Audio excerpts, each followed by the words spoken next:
नमस्कार दोस्तों, मेरा नाम आशीष मिश्रा। आप देख रहे हैं मिश्रा स्पेशल थिंग। ईरान जिस हिसाब से रिटेलिएट कर रहा है, जिस लेवल से रिटेलिएट कर रहा है, आप लोगों को क्या लगता है ये युद्ध खत्म होने वाला है? नहीं, ये युद्ध खत्म नहीं होने वाला है। ये पर डे एक नए अंदाज में, एक नए लेवल से अटैक जिस तरीके से कर रहा है, वो उससे जरा भर भी नहीं लग रहा है कि ईरान जो युद्ध को खत्म करना चाह रहा है। अमेरिका के राष्ट्रपति ट्रंप जो है, इसके ईरान के रिटेलिएट को देखने के बाद सहम गए हैं।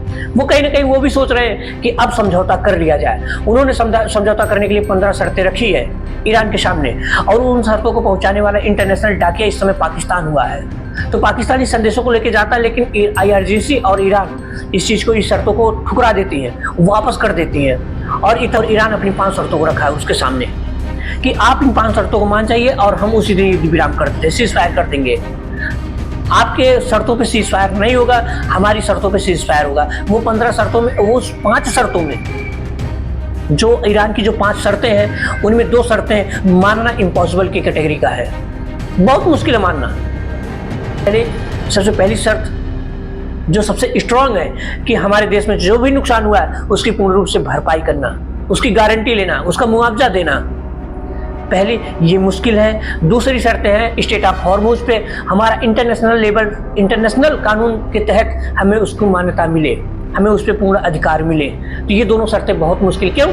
क्योंकि जिस तरीके से अभी युद्ध के दौरान पे ईरान जिस तरीके से उस पर कंट्रोल कर रखा है, स्टेट ऑफ हॉर्मुज पे जिस तरीके से ईरान का अभी कंट्रोल है, जब उससे पूर्ण अधिकार मिल जाएगा तो वहाँ और समस्याएं हो जाएंगी। क्यों?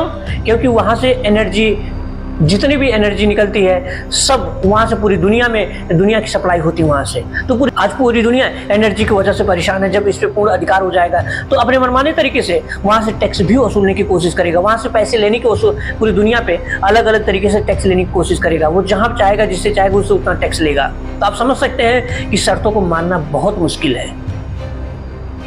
और वो कहता है, IRGC कहती है कि ट्रंप अपनी जो है हार को समझौता ना कहे।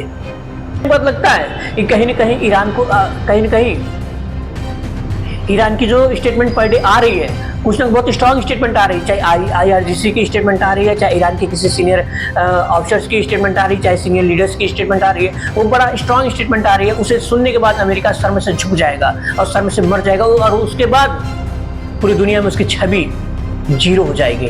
इसलिए मुझे लगता है कि टर्म ऑफ कंडीशन अमेरिका नहीं मानेगा, और इनके स्टेटमेंट को सुनने के बाद कहीं ऐसा ना हो कि अमेरिका और तगड़ा अटैक करे। यदि अमेरिका को अपनी शर्तों के तहत उसे सीज फायर करना होता, तो यदि अमेरिका को सीज फायर ही करना होता तो अपनी मरीन कमांडो को नहीं भेजता, वो अपने एयरक्राफ्ट को और नहीं भेजता, क्या नाम है, पैराट्रूपर्स को नहीं भेजता। जिस तरीके से वहाँ अपने आर्मी को भेजने की कोशिश कर रहा, अपने सैनिकों को उतारने की कोशिश कर रहा है, वो सीज फायर कुछ नहीं, एक बहाना है। और इसको समझ नहीं पा रहा है ईरान, और अपनी शर्तों में सोच रहा है कि अमेरिका हार चुका है। नहीं, ऐसा नहीं है। कहीं ऐसा ना हो कि इस बहकावे में, इस भावनाओं में कहीं ईरान बहक के कुछ ऐसा और कदम ना उठा दे, अपने जो रिटेलिएट करने का जो तरीका है उसको और ना बदले और बदल ना दे, जिसकी वजह से अमेरिका गुस्से में आके उस पर कोई घातक हमला कर दे। मुझे लगता है कि आने वाले वक्त में ये थर्ड वर्ल्ड वॉर की तरफ बढ़ता चला जाएगा, क्योंकि पूरी दुनिया जिस हिसाब से स्टेट ऑफ हॉर्मुज को लेके पूरी दुनिया परेशान है, क्योंकि एनर्जी का जो मार्ग है उससे पूरी दुनिया प्रभावित है।